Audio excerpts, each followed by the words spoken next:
প্রিয় দর্শক, আমন্ত্রণ জানাচ্ছি চট্টলা টিভির নিয়মিত আয়োজন ক্যারিয়ার গ্রুমিং প্রোগ্রামে।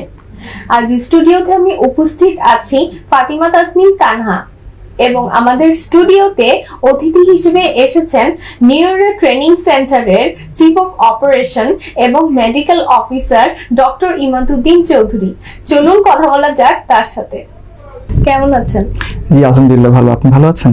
আমিও ভালো আছি। জি। আমাদের স্টুডিওতে এসে কেমন লাগছে? জি ভালো লাগছে অনেক বেশি। নিউ এরাতে জয়েনিং এর গল্প সম্পর্কে জানতে চাই। আচ্ছা, নিউ এরাতে জার্নিটা অ্যাকচুয়ালি শুরু হয় 2019 সালে। 19 সালে আমি 2009-এ 65তম বিএমএ লং কোর্সে গ্রিন কার্ড হোল্ডার ছিলাম চিটং ক্যান্টনমেন্ট পাবলিক কলেজ থেকে। সো আমি এবং আমার ফ্রেন্ড, আমাদের ব্যাচমেট এক্স লেফটেন্যান্ট দেবান চক্রবর্তী স্যার, তো দুইজনই একসাথে ছিলাম আমরা কলেজ লাইফে। দেন 19 সালে যখন দেবান চক্রবর্তী স্যার বের হয় নেভি থেকে রিটায়ারমেন্টে আসার পরে, হঠাৎ করে একদিন আমার সাথে দেখা হয় চকবাজারে। দেন কথায় কথায় উঠলো যে স্যার নেভি থেকে বের হয়ে এসেছেন অলরেডি। সো আফটার দ্যাট আমরা ডিসাইড করি যে আমরা আমাদের সময়ে যে পরিমাণ স্ট্রাগল করেছি যে একটা কোচিং করার জন্য, এবং ঢাকাতেই যেতে হয়েছিল সেই সময়, তো এখন কি করা যেতে পারে। তো আফটার দ্যাট আমার একটা ডেফিনেটলি একটা খুব ইম্পর্টেন্ট হার্ড একটা জায়গা ছিল যে ডিফেন্স নিয়ে কাজ করবো, কিছু একটা করবো। যেহেতু আমার প্রফেশন রাইট নাও ডাক্তার, এবং ফর সাম ফ্যামিলি ইস্যু আমি যেতে পারিনি আর্মিতে। So after that we have decided যে ইনশাল্লাহ এটা নিয়ে কাজ করা যেতে পারে। সো 19 থেকে আমাদের জার্নিটা তখন শুরু হয়, এবং আমরা চিটং ক্যান্টনমেন্ট পাবলিক কলেজের একটা ব্যাচকে পাই 19 সালে, এবং ওদেরকে যে নিবিড়ভাবে আমরা পড়াশোনা করিয়েছি, আফটার দ্যাট ভালো একটা সাকসেস আমরা পাই। আফটার দ্যাট আমাদের প্রায় এখন পর্যন্ত অলমোস্ট 1000+ স্টুডেন্টকে আমরা পড়িয়েছি এই পর্যন্ত, এবং এখন পর্যন্ত প্রায় 25 থেকে 30 জন স্টুডেন্ট আমাদের ট্রেনিং অবস্থায় বিএমএতে আছে। সো এটা হচ্ছে 2019 সাল থেকে আমাদের জার্নিটা শুরু হয়। নিউ এরাতে আপনার জব রেসপন্সিবিলিটিস গুলো কি কি? আচ্ছা, নিউ এরাতে আমার জব রেসপন্সিবিলিটি টোটাল দুটো। রাইট নাও আমি আছি মেডিকেল অফিসার হিসেবে। সেহেতু প্রত্যেকটা ক্যান্ডিডেট যারা পরীক্ষা দেয় আর্মি, নেভি, এয়ারফোর্সে, তাদের যে প্রাথমিক স্বাস্থ্য পরীক্ষা, তাদের যে পরীক্ষার সময় যেগুলো টেস্ট করতে হয়, এগুলো আমরা অগ্রিমভাবে করে থাকি। করে তাদেরকে আমরা তৈরি করি যার যেখানে সমস্যা আছে সেখানে তার ট্রিটমেন্ট করানোর জন্য। এটা হচ্ছে একটা পার্ট, মেডিকেল পার্ট। আর সেকেন্ড পার্টটা হচ্ছে, যেহেতু আমি 65তম বিএমএ লং কোর্সে ক্যান্ডিডেট ছিলাম প্লাস গ্রিন কার্ড হোল্ডার ছিলাম, সেহেতু আমি তাদেরকে নিউ এরা টিচিং যে পার্টটুকু আছে, একাডেমিক পার্টটুকু আছে, ওটাও আমি দেখি, ওখানে ওদেরকে পড়াই অ্যাকচুয়ালি। কি কি হেলথ ইস্যুর কারণে একজন ক্যান্ডিডেট বাদ যেতে পারে? আচ্ছা, নিউ এরাতে অ্যাকচুয়ালি আমরা যখন একটা স্টুডেন্ট আসে, তাদের একটা মেডিকেল চেক আপ করা, এটা হচ্ছে প্রাথমিক স্বাস্থ্য পরীক্ষা। আর সশস্ত্র বাহিনী, আর্মি, নেভি, এয়ারফোর্সে টোটাল হেলথ চেক আপটা করা হয় 2 ধাপে। একটা হচ্ছে প্রাথমিক স্বাস্থ্য পরীক্ষা, একটা হচ্ছে চূড়ান্ত স্বাস্থ্য পরীক্ষা, একদম যারা টিকে যায় তারপরে। সো প্রাথমিক স্বাস্থ্য পরীক্ষায় টোটাল 17টা চেক আপ আমরা করে থাকি।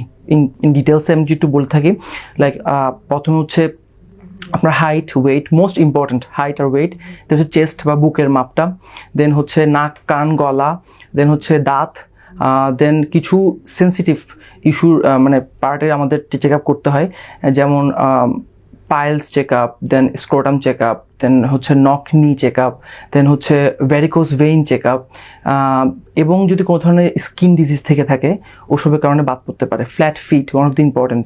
সো টোটাল 17টা চেক আপ আমরা করে থাকি। এবং মোস্ট ইম্পর্টেন্ট কথা হচ্ছে, নিউ এরা হচ্ছে একমাত্র যেটা পুরো বাংলাদেশে পূর্ণাঙ্গ যে মেডিকেল চেক আপটা আমরা করিয়ে থাকি, একমাত্র আমরাই। প্রায় অলমোস্ট 2000 স্টুডেন্টের মেডিকেল চেক আপ এখন পর্যন্ত আমরা সম্পূর্ণ করতে পেরেছি। এটা অনেক ভালো একটা দিক, যেটা খুব ভালোই লাগলো শুনে। আর ক্যান্ডিডেটদের যদি হেলথ ইস্যুগুলো থাকে তাহলে এটা সর্ট আউট আসলে আপনারা কিভাবে করে থাকেন? আচ্ছা, প্রথমটা হচ্ছে আপনার উচ্চতার ক্ষেত্রে আমি যদি একটু বলি, সেটা হচ্ছে আমরা সবাই জানি যে 18 থেকে 20 বছর বয়স পর্যন্ত একটা ছেলে বা একটা মেয়ে তার হাইটটা গ্রো করতে পারে, এরপর কিন্তু অ্যাকচুয়ালি পারে না। সো আমাদের একটা নির্দিষ্ট হাইট থাকে আর্মি, নেভি, এয়ারফোর্সের, সেটা হচ্ছে ছেলেদের ক্ষেত্রে হচ্ছে 5 ফুট 4, আর মেয়েদের ক্ষেত্রে হচ্ছে 5 ফুট 2। যদি কারো 5 ফুট 4 থেকে থাকে তাহলে সে পরীক্ষা দিতে অ্যাপ্লাই করতে পারে। তো সেক্ষেত্রে অনেক সময় দেখা যায় যে স্টুডেন্টরা খুব বেশি ডেডিকেটেড থাকে, তাদের 1 ইঞ্চ বা হাফ ইঞ্চের মতো কম থাকতে পারে। সেজন্য আমাদের একটা ফিল্ডের ব্যবস্থা আছে। ওই ফিল্ডের মাধ্যমে যদি তারা সময় থাকে, লাইক 1 মাস বা 2 মাস, সেক্ষেত্রে রেগুলার ফিল্ড অ্যাক্টিভিটি করে হাফ ইঞ্চের মতো হয়তো বা ইনক্রিজ করা যেতে পারে। হ্যাঁ, এটা হচ্ছে উচ্চতার ক্ষেত্রে। এরপর হচ্ছে ওজন। ওজনটা অনেক বেশি ইম্পর্টেন্ট। ওজনটা হচ্ছে যেটা লাগে আর্মি, নেভি, এয়ারফোর্সে, ওটা হচ্ছে ছেলেদের জন্য হচ্ছে 50 কেজি সর্বনিম্ন, আর মেয়েদের জন্য হচ্ছে 47 কেজি। এর নিচে যদি হয় তবে ধরা হয় আন্ডারওয়েট, আর যদি দেখা যায় হাইটের তুলনায় ওয়েটটা অনেক বেশি তখন দেখা যায় ওভারওয়েট। আমরা মেডিকেল একটা টার্মিনোলজি জানি হচ্ছে বিএমআই, বডি মাস ইন্ডেক্স বলি আমরা। তার হাইটের সাথে তার ওয়েটটা কিন্তু সামঞ্জস্য থাকতে হয়। হ্যাঁ, তো সেক্ষেত্রে যদি তার বিএমআইটা খুব বেশি হয়ে যায় সেক্ষেত্রে তারা বাদ পড়ে, আবার যদি অনেক কম হয়ে যায় তাও তারা বাদ পড়ে। সো মেডিকেল চেক আপের ক্ষেত্রে আমি আমার সব স্টুডেন্টদেরকে একটা কথাই বলি, ওটা হচ্ছে যদি উচ্চতা ঠিক থেকে থাকে বাকি 16টা চেক আপের everything you can solve for sure, but only একটা পার্ট যেটা অ্যাকচুয়ালি খুব টাফ, তা হচ্ছে উচ্চতা। কারণ আমরা চাইলেও আসলে কোনো ক্যান্ডিডেটকে টেনে লম্বা করতে পারি না। বাংলাদেশ আর্ম ফোর্সে জয়েন করার জন্য বেসিক রিকোয়ারমেন্ট গুলো কি কি? আচ্ছা, বেসিক রিকোয়ারমেন্টগুলো হচ্ছে প্রথম হচ্ছে জিপিএ লাগবে। তার একটা নির্দিষ্ট পরিমাণ যদি জিপিএ থাকে তাহলে সে অ্যাপ্লাই করতে পারে। যেমন আমাদের আগে ছিল নিয়মটা ইন্টারের পরে বা এইচএসসি পরীক্ষার পরে তারা জয়েন করতে পারে। রিসেন্টলি আর্ম ফোর্স তাদের নীতি চেঞ্জ করেছে, এখন ইন্টার সেকেন্ড ইয়ার থেকে একটা ক্যান্ডিডেট অ্যাপ্লাই করতে পারে। তো সেক্ষেত্রে আর্মির জন্য লাগে একটাতে জিপিএ 5, একটাতে জিপিএ 4.5। নেভি আর এয়ারফোর্সে লাগে আলাদা করে জিপিএ 4.5। এটা হচ্ছে জিপিএ এর রিকোয়ারমেন্টটা। আচ্ছা, এবার যদি হেলথের রিকোয়ারমেন্টে যায় সেক্ষেত্রে উচ্চতা লাগবে 5 ফুট 4 ছেলেদের ক্ষেত্রে, ওজন লাগে 50 কেজি, আর মেয়েদের ক্ষেত্রে লাগে 5 ফুট 2 আর ওজন লাগে 47 কেজি। আবার এক্ষেত্রে যদি মেয়েরা যদি জিডি পাইলট একটা র্যাঙ্ক আছে এয়ারফোর্সের র্যাঙ্ক, ওখানে যেতে চায় তখন একটু উচ্চতাটা বেশি লাগে, 5 ফুট 4 লাগে সেক্ষেত্রে। আচ্ছা, আর এখানে আরেকটা মাপ আছে আপনার বুকের মাপ বলা হয় নর্মাল এবং সম্প্রসারিত। ওটা হচ্ছে 30/32। সম্প্রসারিত হচ্ছে যখন আমরা শ্বাস নেই জোরে তখন যখন সম্প্রসারিত হয় বুকের মাপটা, ওটা হচ্ছে নর্মাল রিকোয়ারমেন্টের মধ্যে পড়ে। আচ্ছা, এইসব হচ্ছে বেসিক রিকোয়ারমেন্ট। এরপর তারা অ্যাপ্লাই করে এবং অ্যাপ্লাই করার পরে তাদের মেডিকেল চেক আপটা হয়। আচ্ছা, ওজন কম বা বেশি হলে যথোপযুক্ত ওজনে আনার জন্য আপনারা কি কি করে থাকেন? আচ্ছা, আমাদের মেডিকেল টিমের সাথে আরো একজন জয়েন আছেন, উনি হচ্ছেন নিউট্রিশনিস্ট। ওকে, তিনি আমাদেরকে অ্যাকচুয়ালি আমাদের ক্যান্ডিডেট যারা যারা আছেন তাদের ওজন যদি বেশি হয় বা কম হয় সেক্ষেত্রে তাদেরকে পর্যাপ্ত পরিমাণে ডায়েট চার্টটা দিয়ে দেওয়া হয়। এবং আমি সামান্য করে বলছি আমাদের যারা যারা দেখছেন তাদের জন্য, যাদের ওজন বেশি বা কম তাদের চিন্তা করার কোনো কারণ নেই, কারণ ওজন বেশি বা কম হলে তা কিন্তু যতটুকু রিকোয়ারমেন্ট তাতে কিন্তু আনা পসিবল, সময় লাগতে পারে বাট পসিবল। এখানে আর্ম ফোর্সের ক্ষেত্রে একটা জিনিস খুব বেশি ইম্পর্টেন্ট দেখা হয়, সেটা হচ্ছে ডেডিকেশন। যদি কোনো স্টুডেন্ট ডেডিকেটেড থাকে সে অবশ্যই পারবে, হয়তো বা 1 মাসের জায়গায় 2 মাস লাগতে পারে। আচ্ছা, যাদের ওজন বেশি সেক্ষেত্রে আমি এখনই কিছু ফ্রি টিপস দিতে চাই যারা দেখছে তাদের জন্য। At first of all red meat avoid করতে হবে সবাইকে, রেড মিট। সেকেন্ডটা হচ্ছে আপনার হাঁসের মাংস বা যেগুলো চর্বিযুক্ত খাবার ওগুলো অ্যাভয়েড করতে হবে যাদের ওজন বেশি আছে। আচ্ছা, এরপরে হচ্ছে আমরা চিকেনটা সবসময় খাওয়া দাওয়া করতে হবে। এরপর হচ্ছে মাছ খাওয়া যাবে। যাদের ওজন খুব বেশি লাইক 90 কেজি অ্যাবাভ বা 80 থেকে 90, তাদেরকে আমি যেটা সাজেস্ট করি হচ্ছে ভাত খাওয়া একটু কমিয়ে দিতে হবে, কারণ ভাত হচ্ছে কার্বোহাইড্রেট। হ্যাঁ, যার কারণে ভাত আলু সব খাওয়া একটু কমাতে হবে, ফাস্ট ফুড খাওয়া কমাতে হবে, যেটা আমরা জাঙ্ক ফুড বলে থাকি, প্লাস হচ্ছে আপনার কোক, স্প্রাইট যেগুলো আছে, কোল্ড ড্রিঙ্কস খাওয়া একটু কমাতে হবে। এগুলো হচ্ছে অ্যাকচুয়ালি ফ্যাট, এখানে কোনো উপকারিতাই থাকে না, অ্যাকচুয়ালি অপকারিতাই থাকে।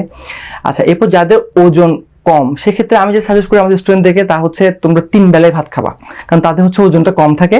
তো যে খাবারগুলো অ্যাকচুয়ালি যাদের ওজন বেশি তাদেরকে আমরা অফ করে দেই, ঠিক উল্টোটা হবে যাদের ওজন কম সেক্ষেত্রে তাদেরকে আমরা বলি যে তোমরা খাওয়া দাওয়া করতে থাকো। আপনাকে অসংখ্য ধন্যবাদ কিছু টিপস শেয়ার করার জন্য। আপনাদের ইনস্টিটিউটে তো আসলে মেডিকেল চেকআপটা ফুল করা হয়, তো এই চেকআপ সম্পর্কে বিস্তারিত জানতে চাই।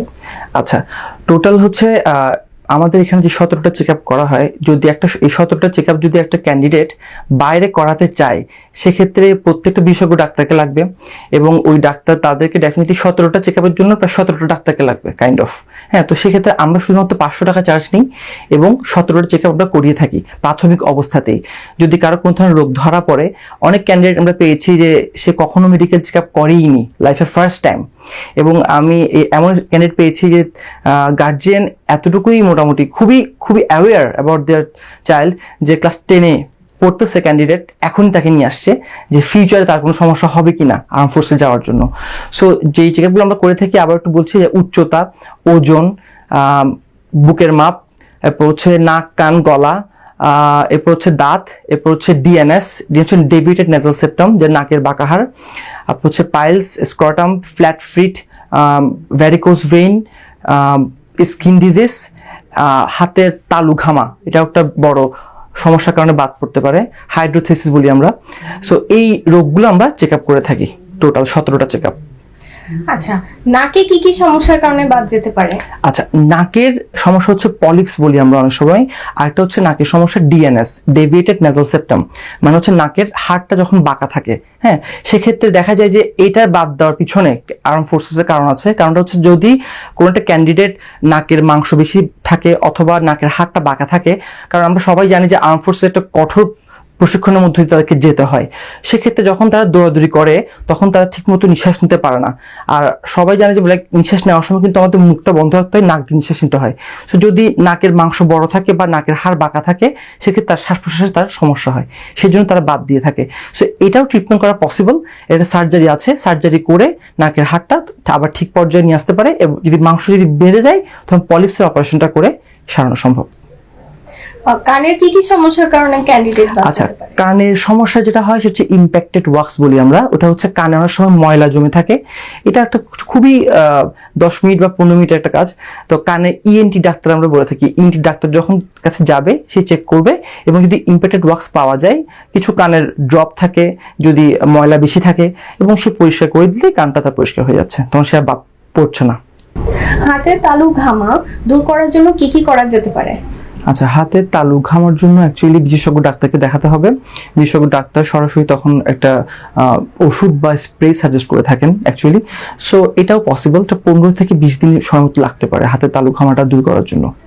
দাঁতের কোনো সমস্যার কারণে কি ক্যান্ডিডেট বাদ যেতে পারে? আচ্ছা, দাঁতের অনেকগুলো কোয়েশ্চেন অ্যাকচুয়ালি আমরা পাই যে দাঁতের কি কি কারণে বাদ যেতে পারে। দাঁতের মধ্যে একটা প্রথম ইমপ্রেশনটা হচ্ছে আপনার হ্যালিটোসিস বলি আমরা, মুখের ওরাল সম্পর্কিত, যেটা স্টুডেন্ট পরীক্ষাতে আসে কিন্তু অফিসার র্যাঙ্কের জন্য। সো একজন অফিসার যখন হবেন, যখন একজন মেডিকেল অফিসার তাকে চেক করবেন, তখন যদি তার ওরাল ক্যাভিটি যখন চেক করা হয়, দাঁত চেক করা হয়, তখন যদি মুখের থেকে দুর্গন্ধ বের হয়, ওটা আমরা বলি হ্যালিটোসিস, সেক্ষেত্রে ব্যাড ইমপ্রেশন পড়তে পারে। বাট দাঁতের জন্য অলমোস্ট খুব একটা বেশি সমস্যা হয় না, যদি কোনো রুট ক্যানাল করে থাকে বা ক্যাপ করা থাকে, কোনো সমস্যা হয় না। মিসিং টুথ থাকলে অনেক সময় এটা একটা নেগেটিভ ইমপ্রেশন পড়তে পারে, সেক্ষেত্রে দাঁতটা জাস্ট নর্মালি চেক আপ করিয়ে দিই আমরা, এবং কোনো ধরনের সমস্যা থাকলে তা আমরা জানিয়ে দিই। এয়ার ফোর্সে আসলে চোখের পরীক্ষাটা খুবই গুরুত্বপূর্ণ, তো এই চোখের পরীক্ষার পদ্ধতিটা সম্পর্কে আমাদের সাথে একটু বিস্তারিত জি। জানতে আচ্ছা, চাই। আর্ম ফোর্সের মধ্যে সবচাইতে যে টাফ মানে পার্টটা হচ্ছে এয়ার ফোর্সের মধ্যে চোখের পরীক্ষাটা, কারণ আর্মি, নেভি এবং এয়ার ফোর্সের মধ্যে একমাত্র এয়ার ফোর্স যেখানে একটা ব্রাঞ্চ আছে জিডিপি, জেনারেল ডিউটিস পাইলট, সেখানে ক্যান্ডিডেটটা যদি চান্স পায় সে কিন্তু মানে অ্যাকচুয়ালি ফ্লাই করবে, রাইট? সো তখন একটা এত স্পিডে যদি তখন একটা প্লেন মানে সে পাইলট যখন থাকবে, তখন যদি সে ছোটখাটো যদি কিছু না দেখে, তখন তার সমস্যা হয়ে থাকে। সো জিডিপির ক্ষেত্রে অ্যাকচুয়ালি কোনো ধরনের পাওয়ার ওরা একসেপ্ট করে না, তখন চোখের পাওয়ার থাকতে হয় 6/6 অ্যাকচুয়ালি। আর আর্মি, নেভি, এয়ারফোর্সের অন্যান্য সকল ব্রাঞ্চের জন্য +-2.5 পর্যন্ত একসেপ্টেড। আচ্ছা, এক্ষেত্রে এখন যেসব ক্যান্ডিডেট বলে যে আমার তো একটু বেশি আছে, 3.5 বা 4.5, আমি কি যেতে পারছি না, হ্যাঁ, তাদের জন্য অপশন আছে। যদি তাদের বয়স 18 হয় তবে তারা ল্যাসিক করাতে পারে। ল্যাসিক করানোর পরে অবশ্যই 2 মাস রেস্টে থাকতে হয়, 2 মাস পরে তারা অ্যাপ্লাই করতে পারবে, সেক্ষেত্রে তার কোনো সমস্যা হবে না। সেনসিটিভ টেস্টগুলো কি কি?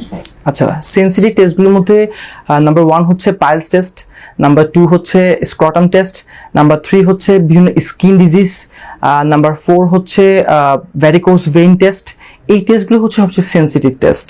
অনেকেই সেনসিটিভ টেস্টগুলো করাতে চায় না, আসলে নির্বাচনের জন্য এই সেনসিটিভ টেস্টগুলো কতটুকু গুরুত্বপূর্ণ?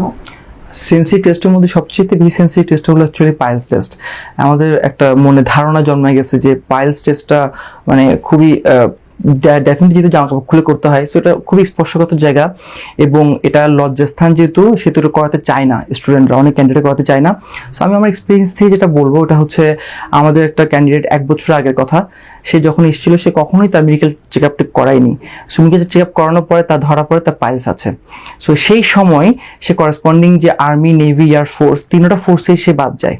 হ্যাঁ, আফটার দ্যাট আমাদের যিনি ডাক্তার আছেন, সার্জারি ডাক্তার ডক্টর হাসমত স্যারের কাছে আমরা রেফার করি। হাসমত স্যার তার সার্জারি করেন। সার্জারি করার পরে প্রায় 1 মাসের মতো বেড রেস্টে ছিল।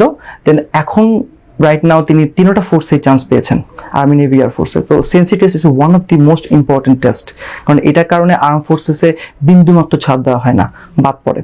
মেয়ে ক্যান্ডিডেটদের জন্য কি আলাদা ডক্টর আছে? জি, আমাদের এখানে মেয়ে ক্যান্ডিডেটদের জন্য আলাদা মহিলা ডাক্তার আছেন, সাথে মহিলা অ্যাসিস্ট্যান্টও আছেন। সো তারা সম্পূর্ণ এই 17টি চেক আপটি মহিলা ডাক্তারের মাধ্যমে করানোর ব্যবস্থা আছেন। নক নি রিকভারি করার জন্য কি কি করা যেতে পারে? আচ্ছা, সবচেয়ে ইম্পর্টেন্ট কোয়েশ্চেনটা হচ্ছে নক নি। কারণ দেখা যায় যে আমাদের এই মেডিকেল চেক আপ যারা আমরা করেছি 2000 স্টুডেন্টের, তার মধ্যে 90% স্টুডেন্টের কিন্তু নক নি থাকে। নক নির ব্যাপারটা হচ্ছে অ্যাকচুয়ালি যখন একটা স্টুডেন্ট ভি শেপ করে দাঁড়ায়, তখন যদি তার 2 হাঁটু লেগে যায়, ওটা আমরা বলি নক নি সমস্যা। হ্যাঁ, সো নক নি সমস্যাটা অ্যাকচুয়ালি কোনো ডাক্তার কিন্তু সলভ করতে পারবেন না, এটা একান্তই ক্যান্ডিডেটদেরকেই সলভ করতে হয়। সেক্ষেত্রে কিছু এক্সারসাইজ থাকে, নক নি এক্সারসাইজ। আর প্লাস আমি আরেকটা টিপস দিতে চাই সবার জন্য, ওটা হচ্ছে নক নির জন্য যাদের এখন আছে তারা রাতের বেলা ঘুমাইতে যাওয়ার আগে একটা কাঠের তক্তা বা সামথিং কাঠ নেবেন। কাঠ নেওয়ার পর 2 হাঁটুর মাঝখানে রাখবেন কাঠটাকে, রেখে বাসায় আমাদের মা বোনদের ওড়না থাকে, ওড়না দিয়ে পেঁচিয়ে ফেলবেন, পুরো হাঁটু দুটো পেঁচিয়ে রাখবেন শক্ত করে।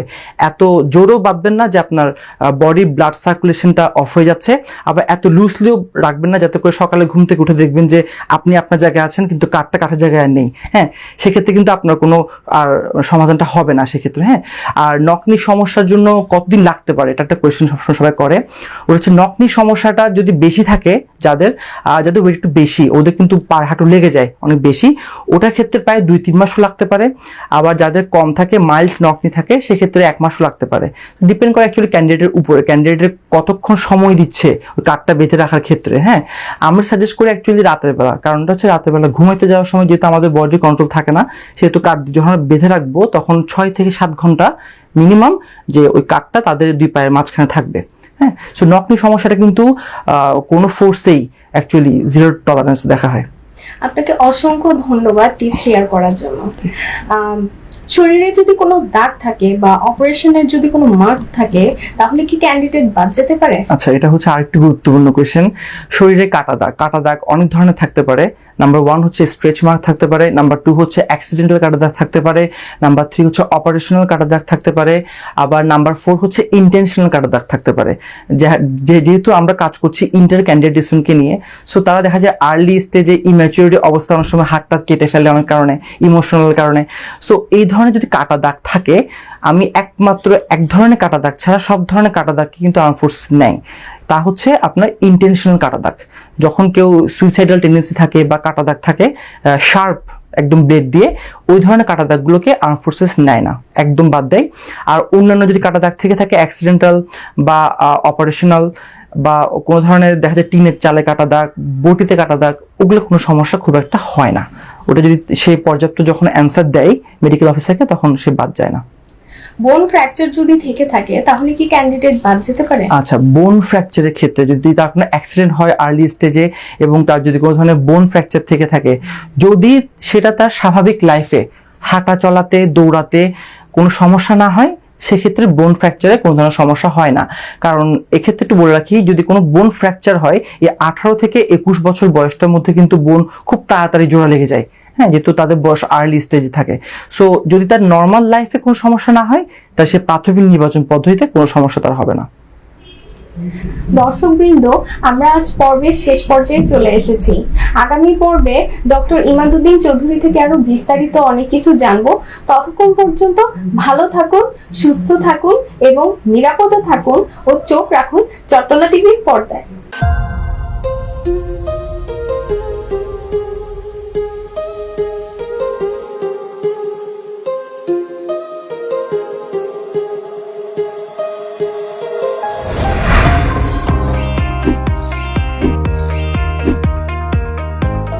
চট্টলা টিভি, ইতিহাস ঐতিহ্যের প্রতিচ্ছবি।